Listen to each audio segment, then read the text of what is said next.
aika huivit ylös nostaa. SJK! Ei me luovuteta koskaan. Ei koskaan. SJK! Jos et tajunnut tosta, niin se Seinäjoen jalkapallokerho. SJK! Ja muita joo, eikä tuu, se on meidän kerho. Pallo keskelle. Moi, I'm Mark. And I'm Jules, and this is the Seinäjoki Football Supporters Podcast, bringing you news, reviews and interviews from SJK Seinäjoki. Yeah, but we're doing it in English for an international fan base. So, Jules, who's joining us for this episode? Welcome back to the Kloppit godfather, co-founder of the Kloppit, long-time capo, and the Kloppit spiritual leader. Sounds like somebody from Iran, doesn't he? We made him an offer that he couldn't refuse. So here is Lari Paski. Yeah, hi. Hi, Larry. Thanks for joining us again. And thanks for having me again. You're always welcome here. Yeah, thanks, man. Listener, SJK has a home game against table-topping KuPS on Monday. During this episode, we're going to tell you why you should be there. But first, let's reintroduce Larry a little bit more because he joined us for the season preview episode that we did, both here and for the Finnish football show. So as we're getting right to the end of the season, this seems like a good time to catch up again. So, Jules.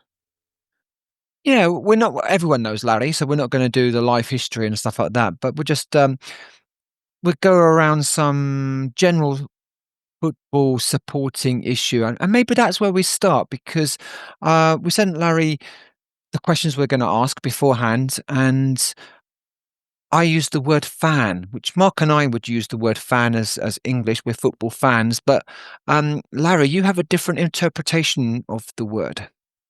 Yeah, because I think that if you're saying somebody is a fan, in my image, and also maybe in most of the Finnish supporters and football supporters, they are using the word supporter or in Finnish kannattajat, because the fan or fanit in Finnish, that is more like somebody who is like having posters of players or fan of the players, you know, and fan of the football in general, you know.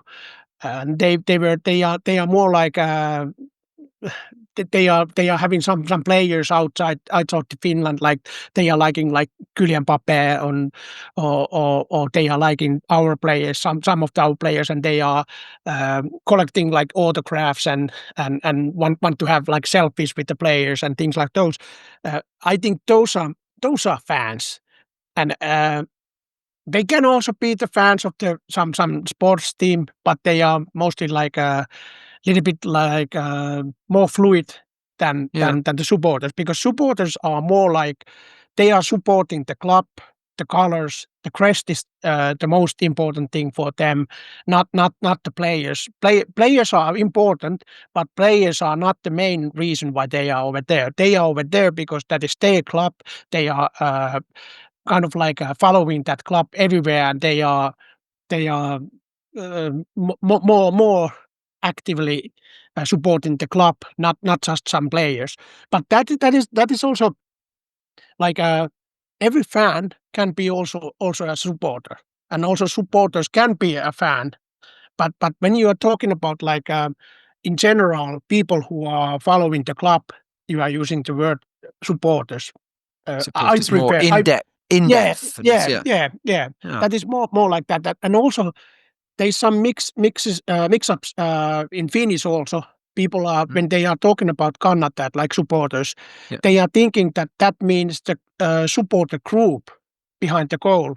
Okay. But in my opinion, supporters are those all loyal fans who are coming to all the games, like grandpas and kids and all those who are following the team everywhere and following them and then that is kind of like supporter group which is behind the so that's why they might be like mix-ups, and especially those who are in those supporter groups, they don't like to be called fans.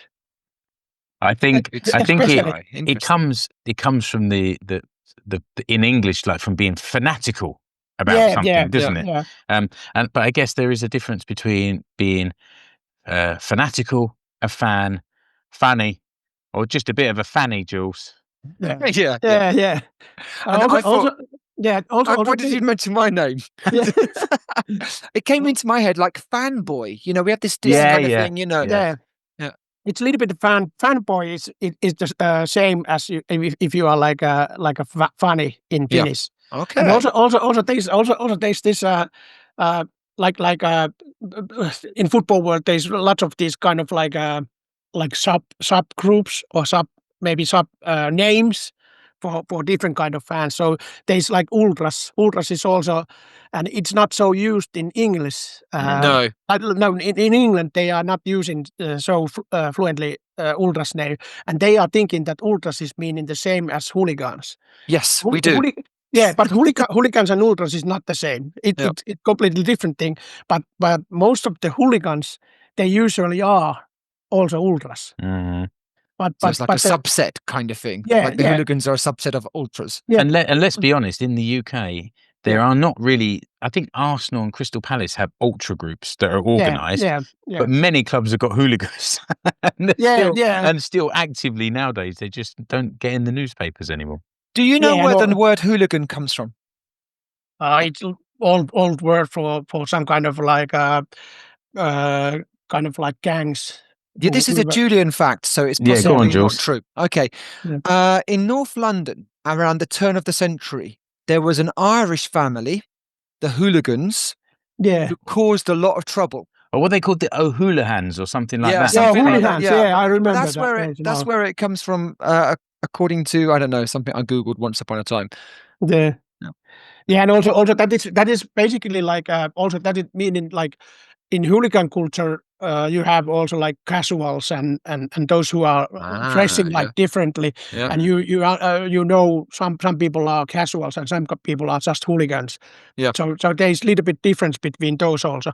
But when you are using the word ultras, especially in Finland and in Europe, ultras usually means those hardcore fans who has flags and banners and drums and megaphones and capo, and they are doing the tifos.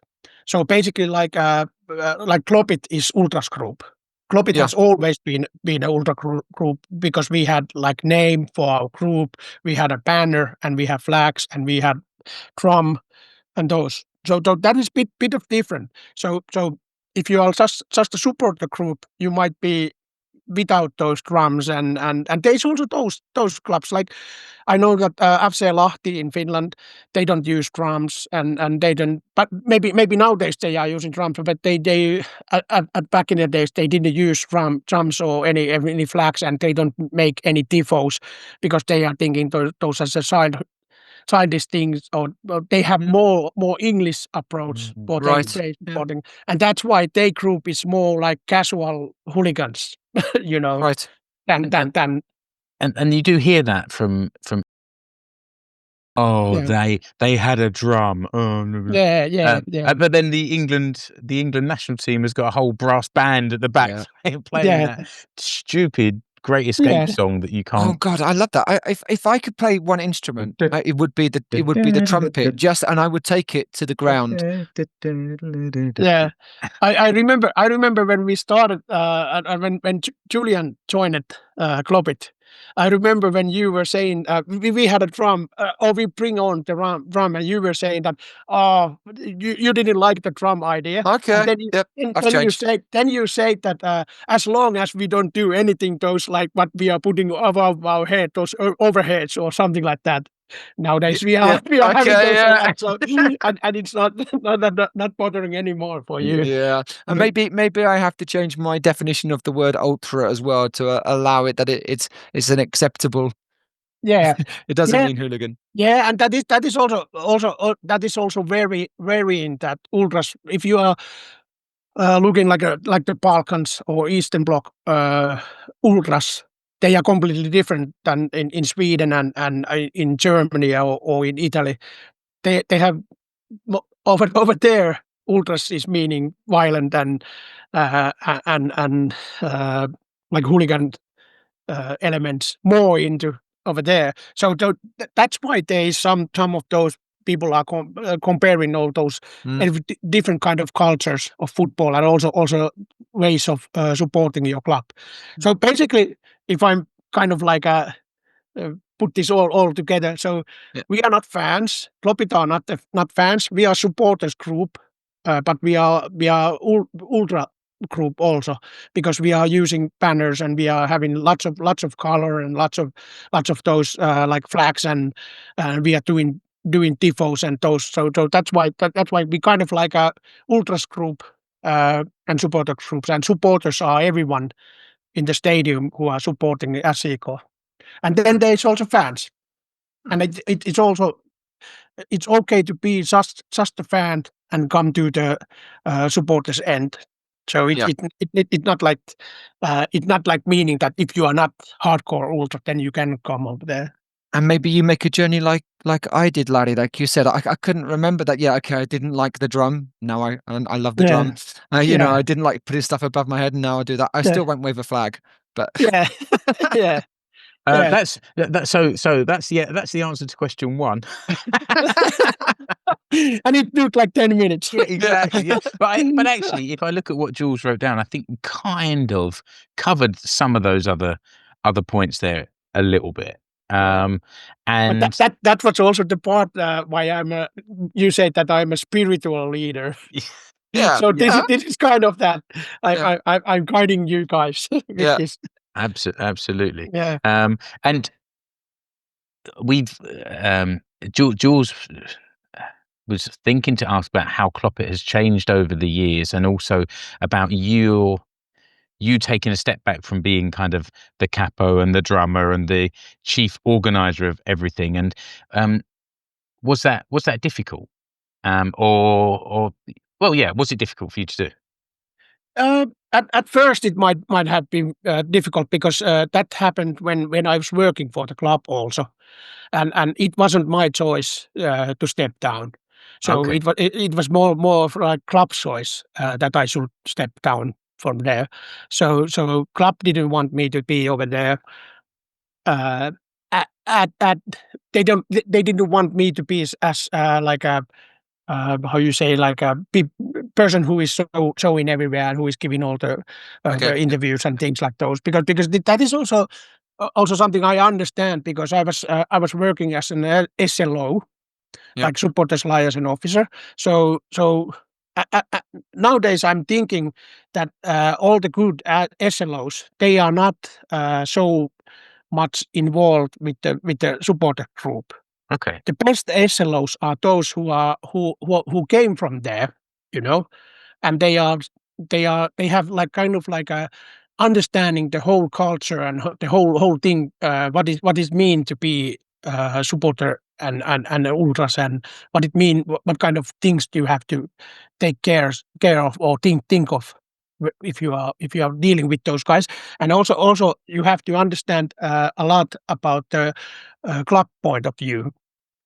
And the best SLO is kind of like a guy who is between those different worlds, you know, one step back kind of thing. That and that is also something what happened when I was stepping down from the capo thing and drumming thing, and I was drumming over there, and I was during when Ali was kind of like capo. I was kind of like the other capo behind everyone with the drum.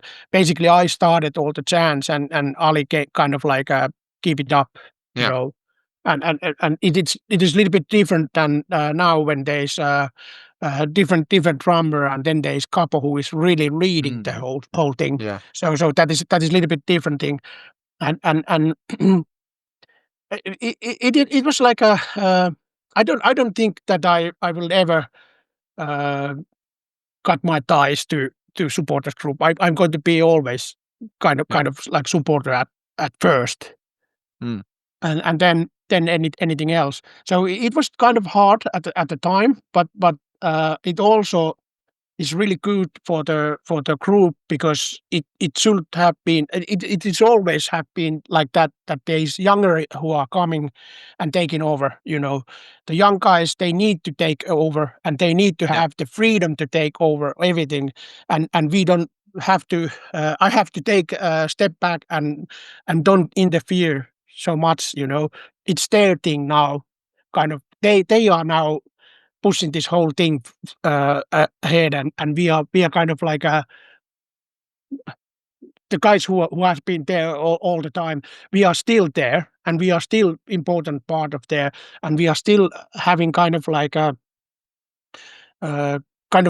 we are the guys who know the history. We know the history of the group. We know things like those, and we have to give that information forward all the time. But also we have to kind of give those young guys do what they want to do, because then if we are not doing that, then it means that we are only like a group of friends who are supporting our club, and then the whole supporting thing is dying with us. Need some to be organic. You Yeah, mentioned the history there. That ties in nicely with this point. So, what important anniversary is there on Saturday? really important. It's 10 years after our since our first championship, and the only championship at the time.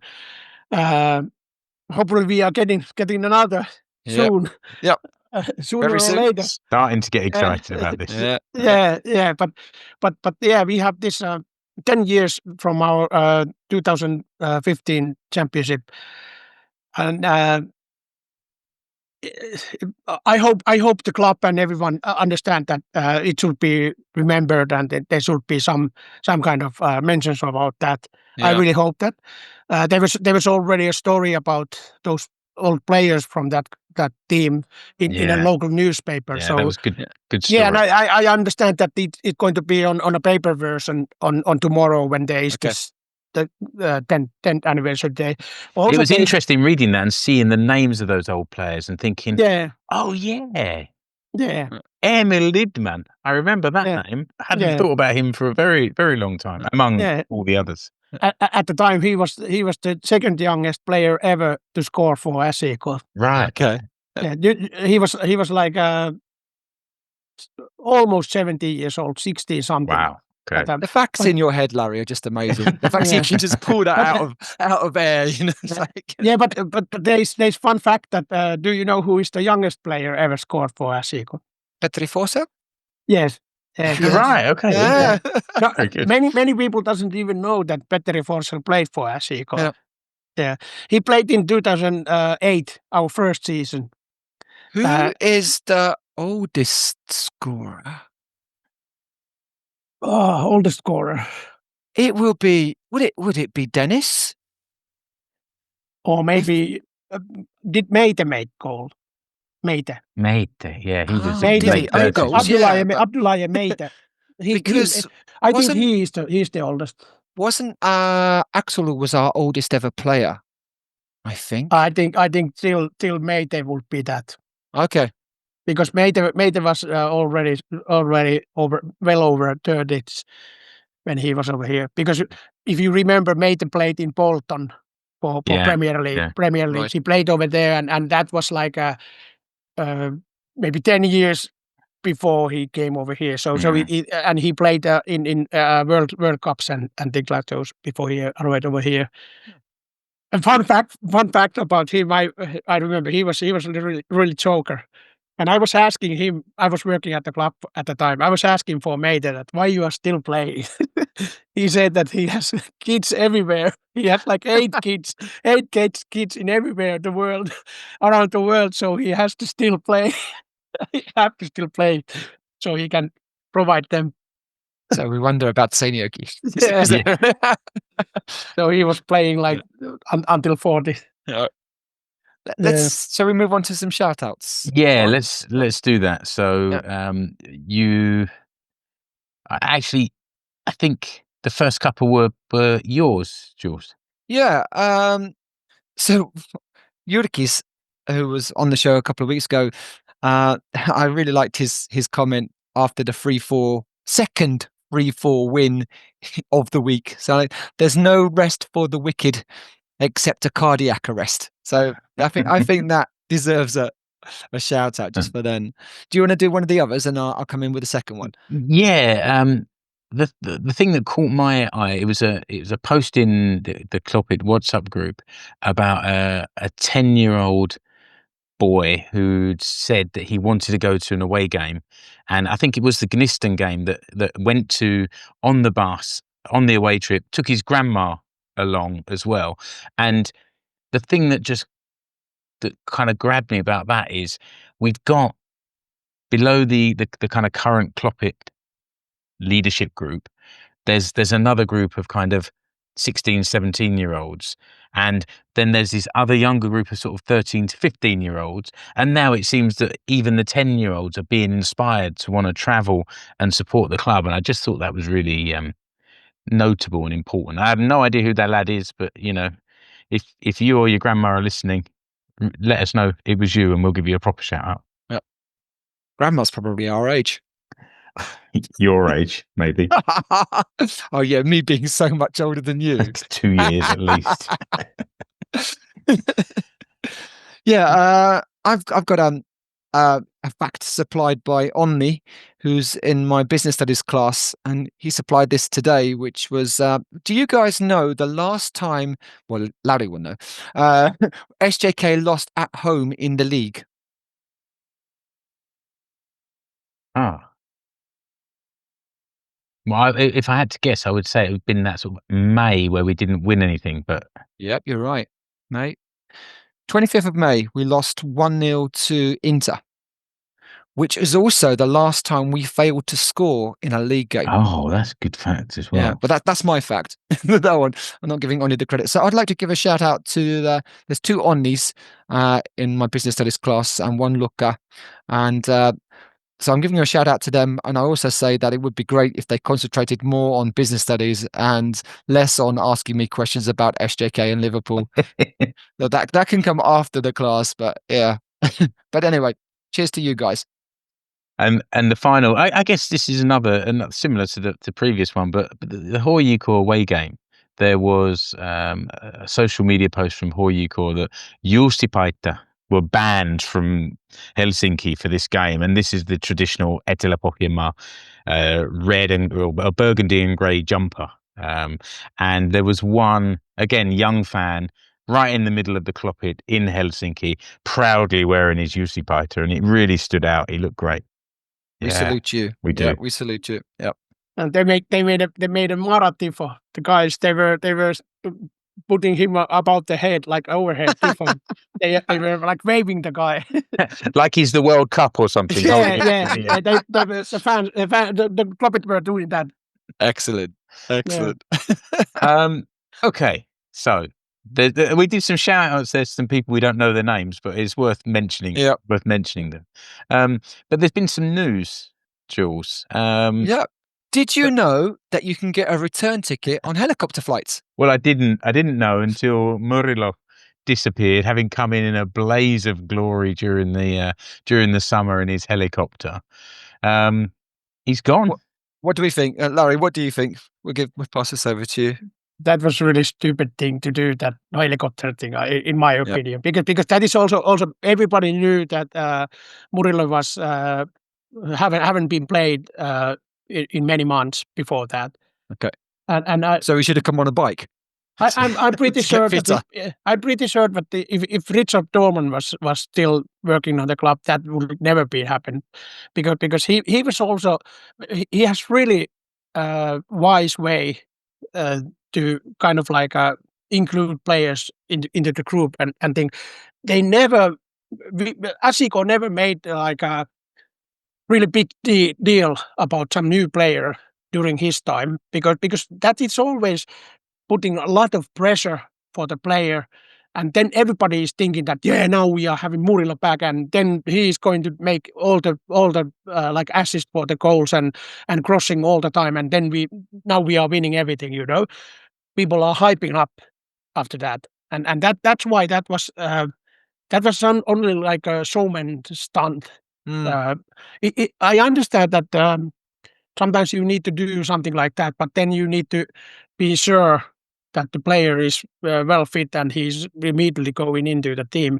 And as much as I love Murilo and I like him, he's a really amazing guy.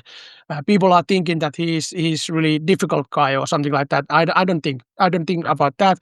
But he's also kind of player who knows his value, kind of. So he wants to be a big part of the team, obviously.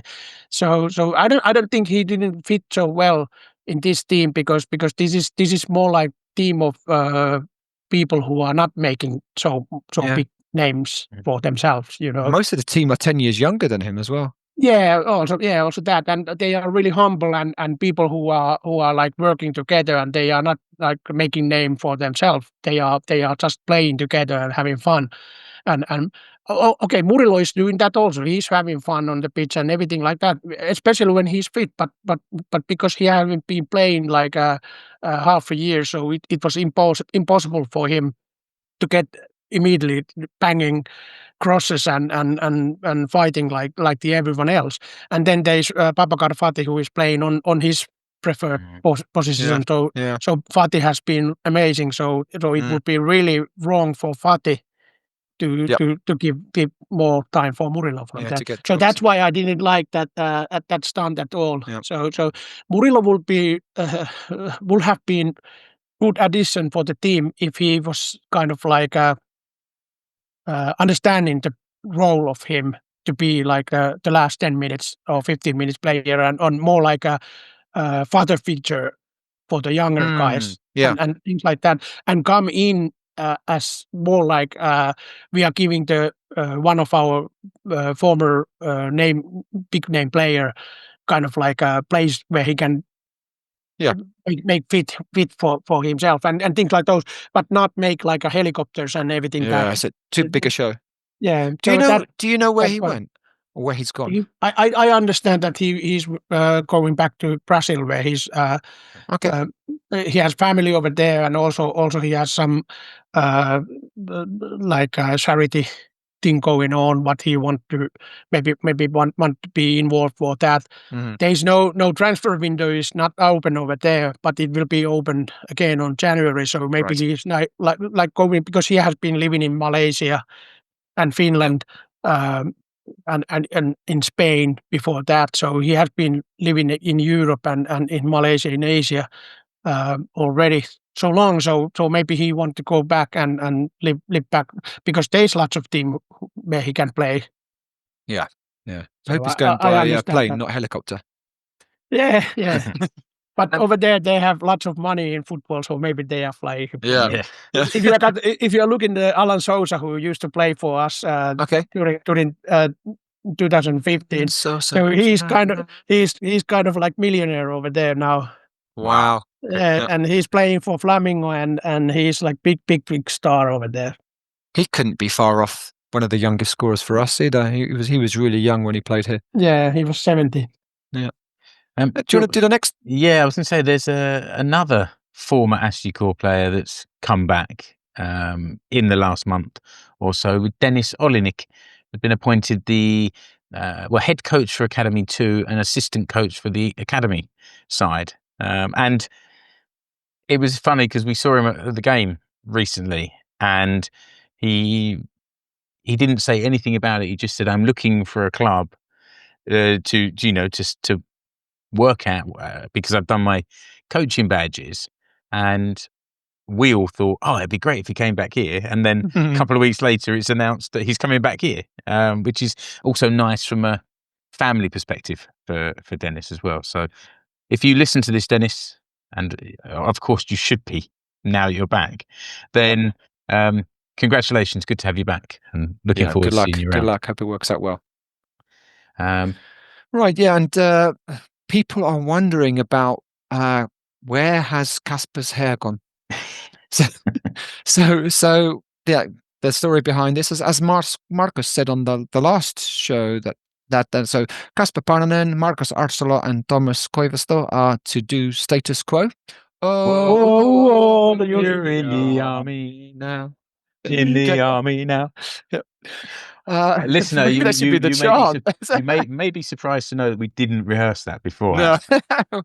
All doing it to our own rhythm.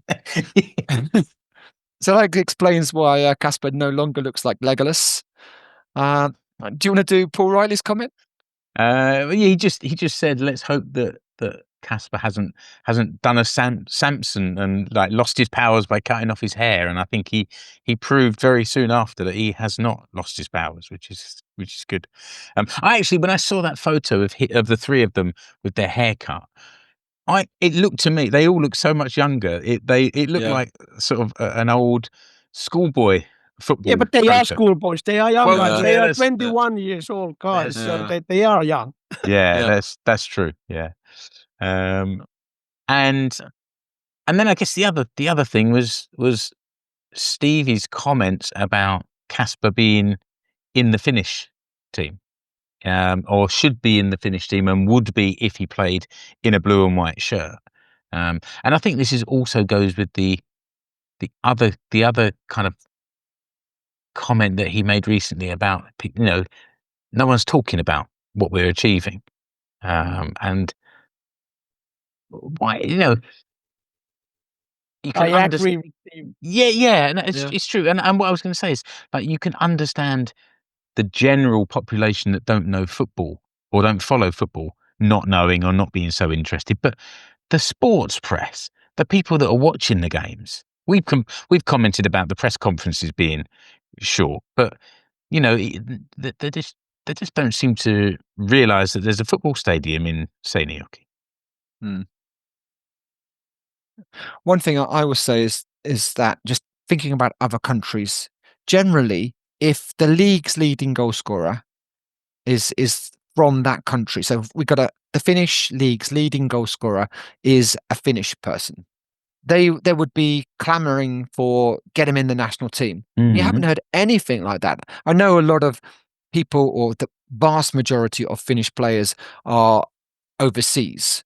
They're playing overseas, but surely the leading goal scorer should be getting a look into the national squad. Yeah, at least into the squad. That's right. Yeah, especially there is some players who are playing in Veikkausliiga and they are still included in the team, like Teemu Pukki and any others. Teemu Pukki is a legend, so he's over there. But there is lots of other players, and that is he's a legend who scored 2 less goals than Kasper this season. Yeah, and the other thing is that Kasper haven't been in under 21 team at all. He was actually to play for under 21 European champions, but he didn't even get like a spare list or something like that. Yeah. And the player who was on that list was Liam Möller, who was playing for HJK, and he didn't do anything over there. So players like that. So that is. I definitely agree with Stevie, and that is people who are not from here. They don't understand how strong connection with HJK and national team has, because most of the background workers behind like national team, like in FA, they are from HJK, and also HJK, also all the coaches and the coaching staff, they used to work in HJK in some point. Usually, most of them, and also HJK has their office at the Bolt Arena, and Palloliitto, the Finnish FA, have the same, that had their office over there at the time. So it doesn't mean that I'm not thinking like a real think over corruption or anything like that, but it definitely have an influence if you are having the same place where you are having lunch, the same place where you are having your coffee on a coffee automat, and you are drinking your coffee when you are watching the HJK training, and you are head coach of the Finnish FA. So that had an influence, and they are always like they are going to have a beer after the training session together, and they are talking about football, and they are talking about young players who are coming up, because they are the same kind of like hallway.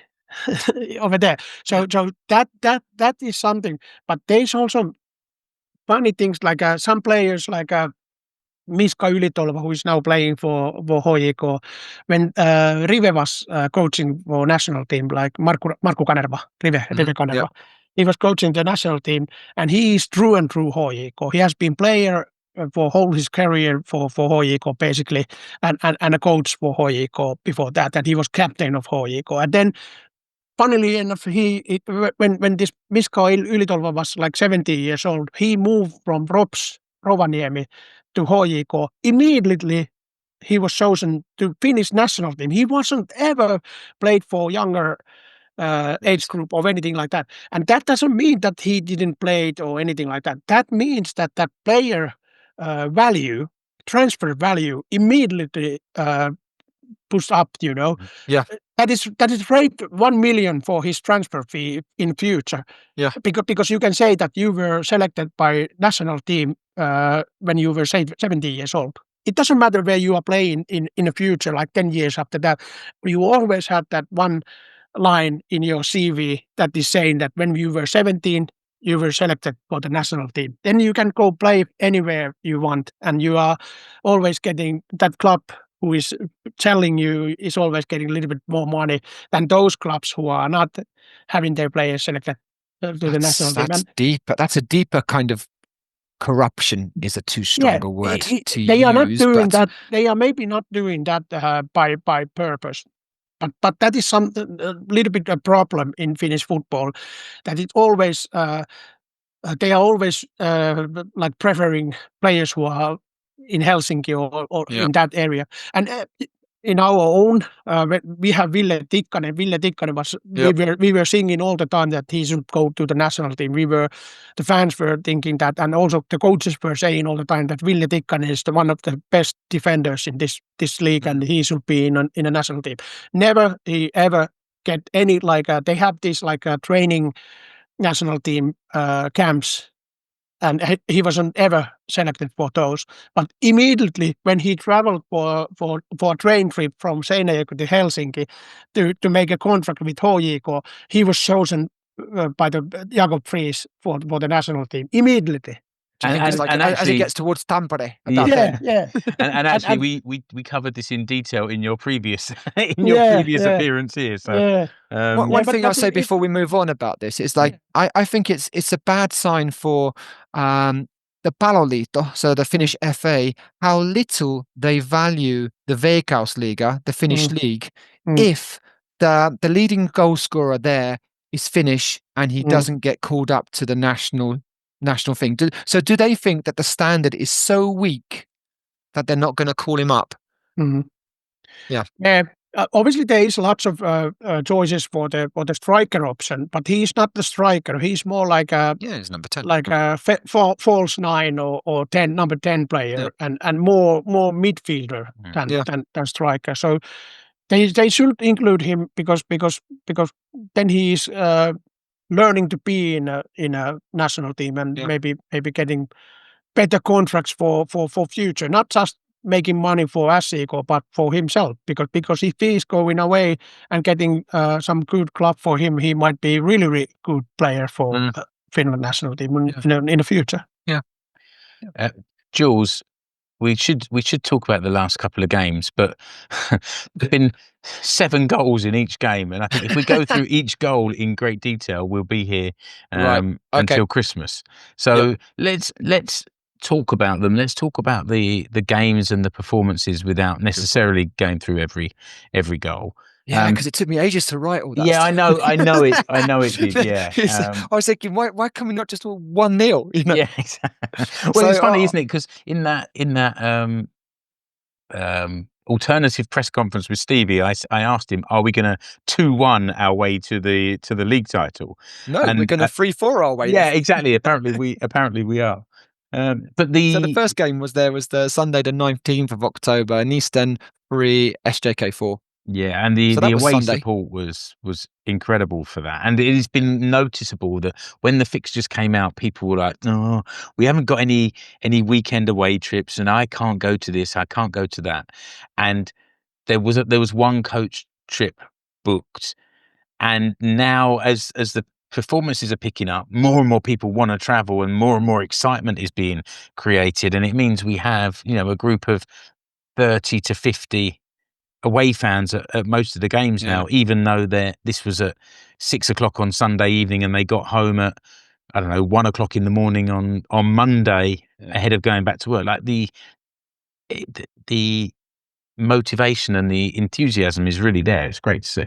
And obviously it means a lot to the players, and you can see that like they're taking selfies, or the team selfie, in front of the fans. So yeah. No, that looked good. But it was interesting on Sunday evening, Jules, because I was settling down to watch the game, and then suddenly you were there. Yeah, I realised that my Bluetooth subscription had passed out. Well, I won it last year, and it passed. I did wonder why you just didn't renew your subscription. Yeah, because I'm tight. And you live about a kilometre away from me. Yeah, that's true. So so I hot-tailed it around your house, and I'm really glad I did. And shall we move on straight away to the? Well, no, let's just say what about the performance, Larry. What do you think generally about the performance? We had goals by 2 by Kasper Paananen, 1 by Lenis Vargas, and 1 by another header from the shortest player in the team, Valentin Gask. And it's not his first header this year. But in general, what did you think of the performance? The previous 2 games were 2-1, and we'd played a kind of counter-attacking, and that went out of the window completely. Yeah, but it's also, if you are thinking that those games where we were playing kind of like counter-attacking football, you have to remember that we were playing really, really, really good teams at the time. So it's also that those teams made us play like that. It's not just the choice. It is also the choice. Obviously, they were playing as a 3 centre backs. But that is not just like a choice to stay to park the bus, kind of like that. I think it's also the doing something with the teams what we were playing. But yeah, all the results and all the performance has been really, really, really good. And also, I really like this football that we are having 7 games during the game. And still winning the games, because that is also something what kind of like shows the character of the team, that they can win every time when you are thinking that we are losing this game, or it could be really good if we are leveling this up or something like that, then they are still going on and win that game. So that is really, really similar thing with the former SJK when we were winning the championship title. Yeah, we'll come back to that, I think, in the next game, because this one was it was 4-2, and we let it slip a little bit. Yeah. So we got ahead, but the next one was not exactly like that. But before we go on, can I say about the half time what I wrote there? Yeah, it's like, as Lari said, some things have changed since I've been here, and one thing I'm still against is this halftime interview with players. I think that's just, they should be thinking about the game, not being interviewed. And one of the reasons why they shouldn't do it, I think Kasper let out a few words after he'd just been elbowed in the back of the head about 2 minutes earlier by Gunnar. So it was quite funny, but also I think a reason why you shouldn't be interviewing players at halftime, because you might get honest answers.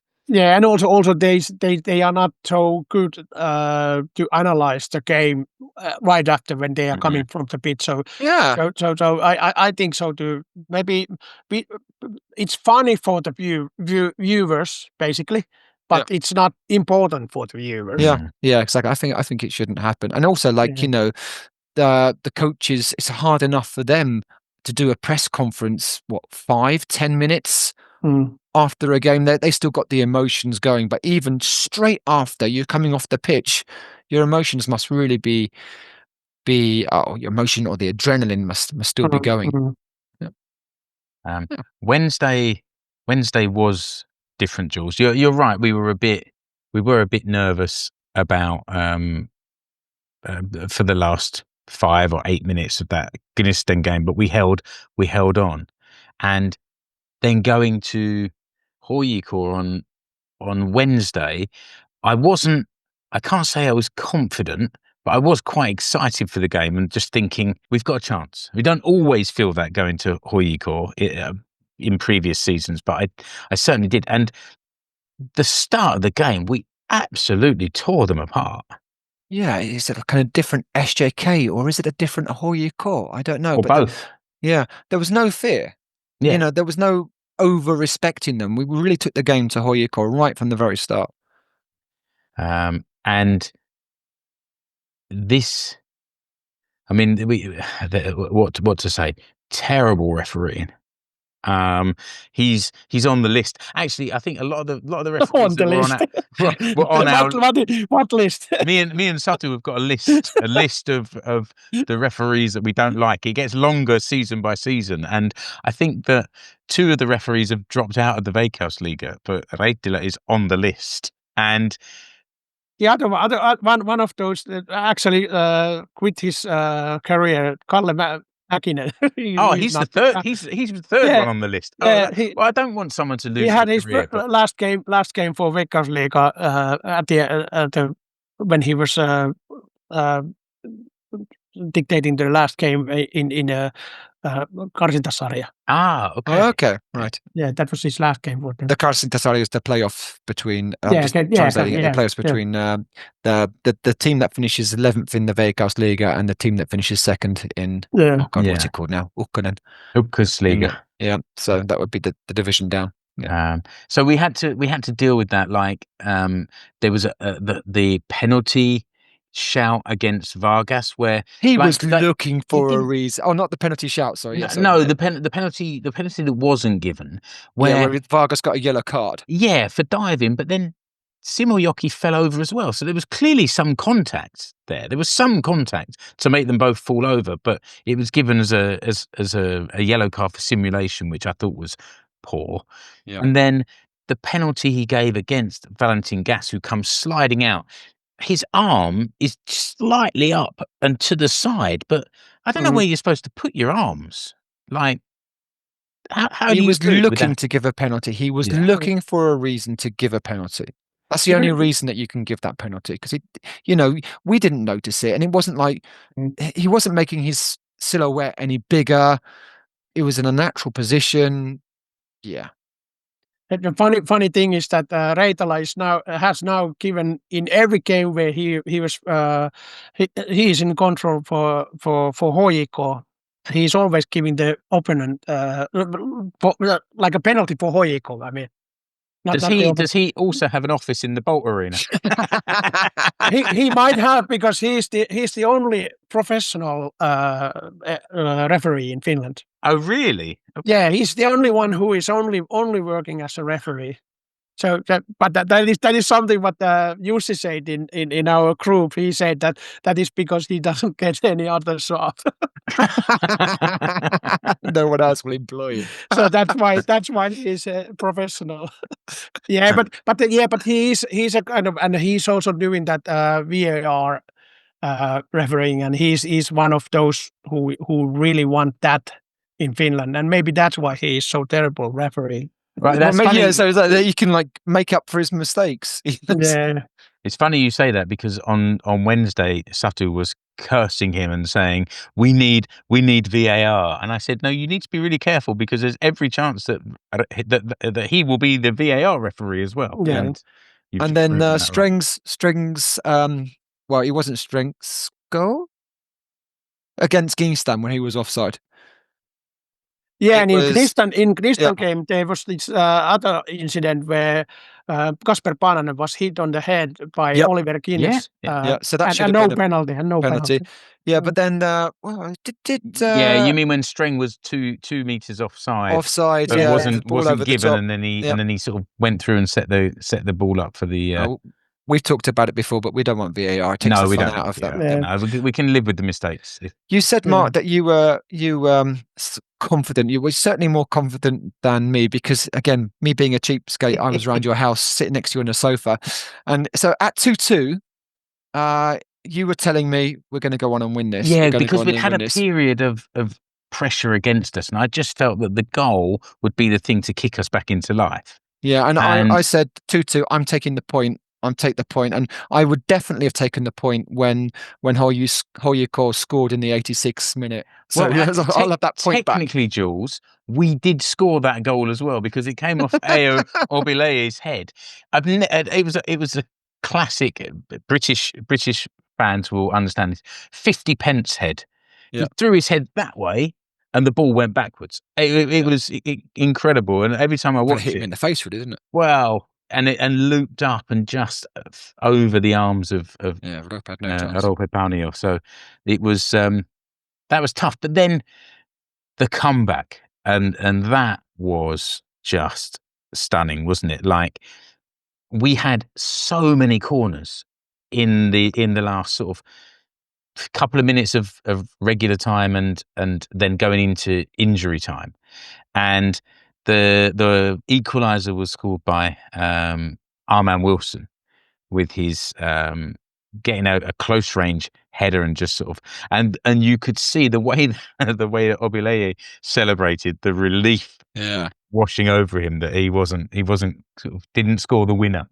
I like your pronunciation of Armin. It's our man Wilson. Our man Wilson. Yeah. And then the last goal. I don't think I've actually ever been so. My throat has hurt so much from a home game. I mean, home game as in sitting at home game. Yeah. So this was kind of another corner. They didn't get it clear, and was it Lauri Laine who played the ball through to Tessalimi, and suddenly he's in space near the 6-yard box and just smashed it, like absolutely smashed it home. It was Papa Garfati who gave the pass. It was, sorry, yes. Yeah, Papa Garfati, yeah.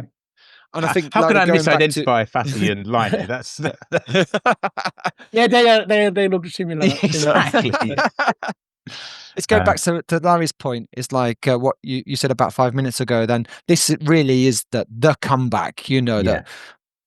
Yeah. And it's also it doesn't just if I'm comparing what happened in back in the days when we were in 2050 when we won the championship, it was completely different kind of football what we played then. We were playing then like a ball control football. And SJK only win the games like 1-0. Yeah, during that time.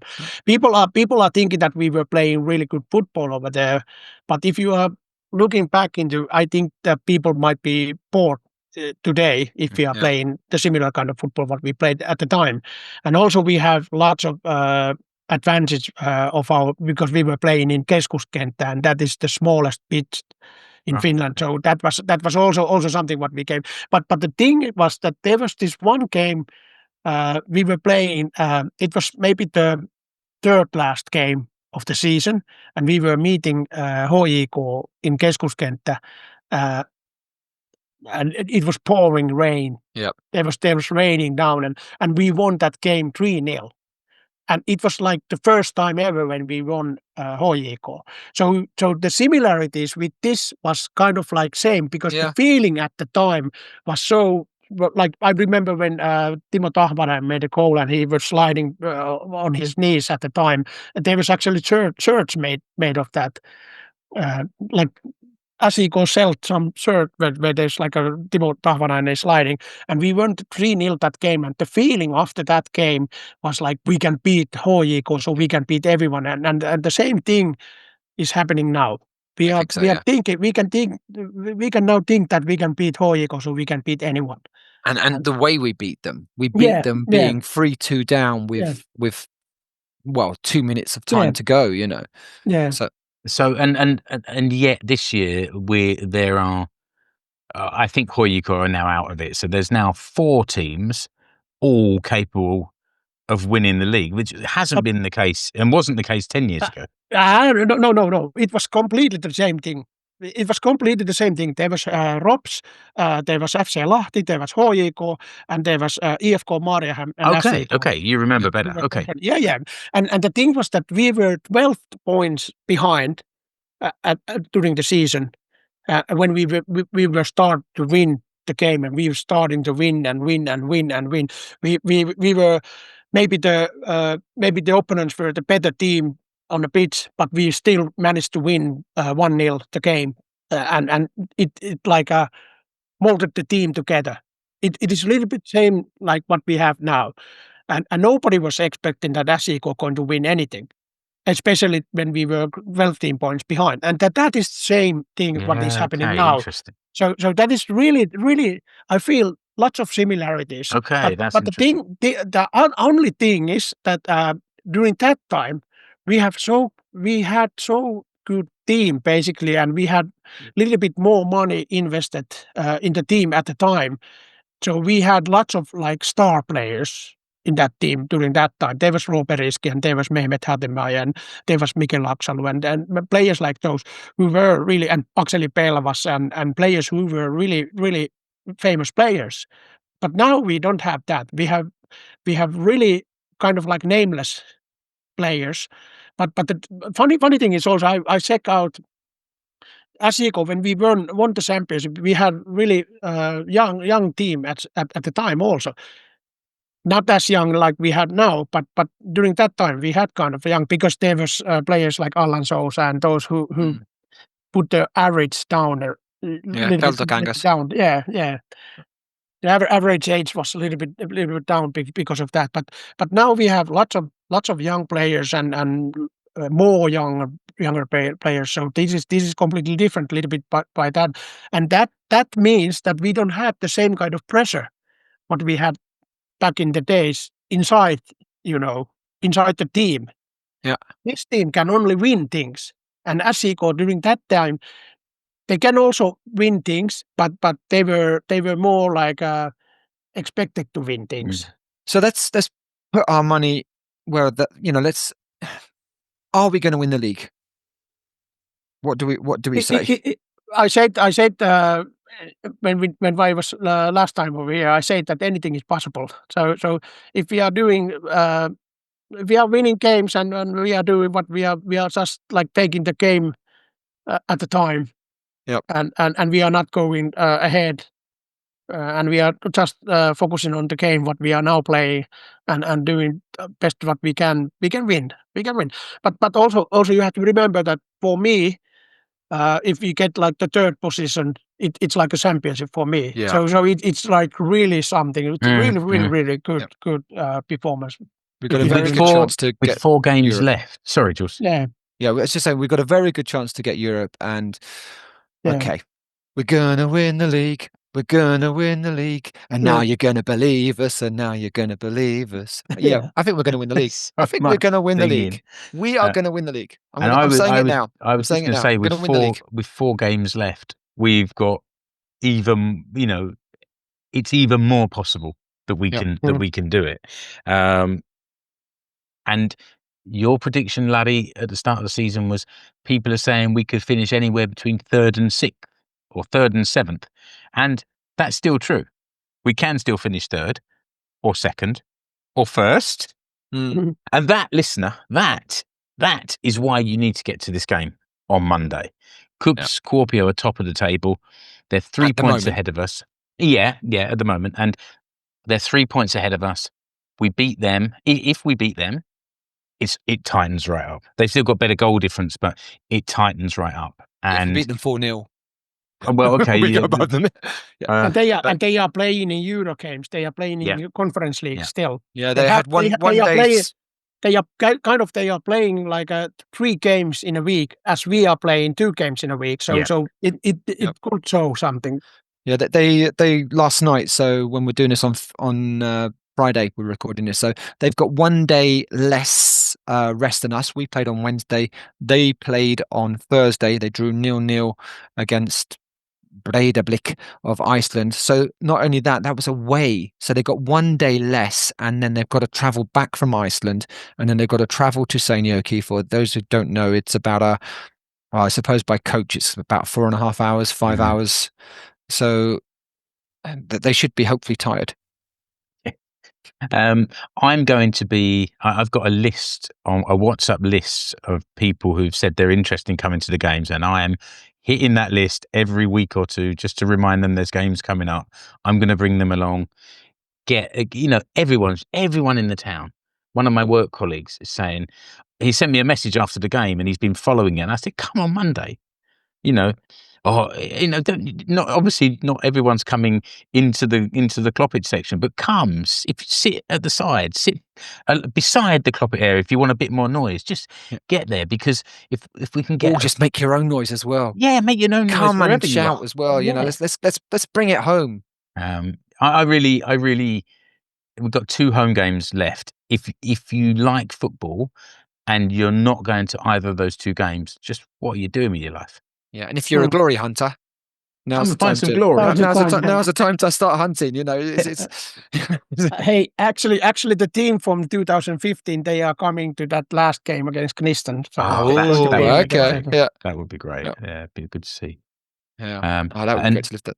And you mentioned, Jules, we've got 2 games, or maybe Larry, it's one of you mentioned we've got 2 games in a week, and it's like Sunday and Wednesday last week, and then we've got Monday and Thursday next week. So they're coming thick and fast now. We're away to Inter Turku on that day, and it looks like there may be another bus trip. I think it's train. I think people are going by train and, right, and they own cars, but they are going. There's lots of people going in the game. Also, if we are winning, or when we are winning KuPS on Monday, that might be like a call for everyone to go to Turku. Yeah, to that's see true. the game also. Yeah, and then again, after that game, we have again a game on Monday away against Ilves in Tampere. So over there is going lots of people over there also. That is the second last game of the season. And then on Sunday the last game. Yeah, which is technically, or on paper, it's the easiest game. It's the home game against the team that finished 6th in Gnistan, and we just beat them away. So on paper, not counting any chickens before they hatch, it is the easiest game that you could have out of those, or out of the teams that are in the top 6. It's the easiest game you could have. Yes, but let's not think like that, Jules. Let's not yet. Not yet. That's the next podcast. Yeah, okay, let's do that. We'll get together after. I don't know when we get together. Anyway, there'll be at least 2, maybe 3 games before we get back and talk again, because they're coming so fast. But I think that just about wraps it up for this episode, Jules. So, yep. Thanks, Larry, for joining us again. Yeah. It's always interesting. It's another big, long podcast. Yeah, this has been pleasure as always. Listener, remember to subscribe to the show wherever you're listening, and you can find the whole archive of our episodes on YouTube. And you can contact the Seinäjoki Supporters Podcast by email at seinäjokifootballpod@gmail.com. And you can find links to all our content on Linktree at Seinäjoki Football Pod. Yeah, we also have a WhatsApp group that we talked about to continue the conversation in between the episodes. It's open to any fan of SJK. So if you want to join, go to Linktree, click the link and ask to join. And if you're a real fan, I'll let you in. So until the next episode, see you at the stadium on Monday, 6 o'clock kickoff. What else are you going to do in October on a Monday night in Seinäjoki? Yeah. So you've got to be there. And let's bring it home, because we're going to win the league. We're going to win the league. That Goodbye. Means that we are not going to win the league. Yeah. He's jinxed it. Oh, come on. You can't put that on me now. It's all on you, Jules. Yeah, no. Oh, okay. Thanks for listening. Hey, bye. Bye-bye. Bye.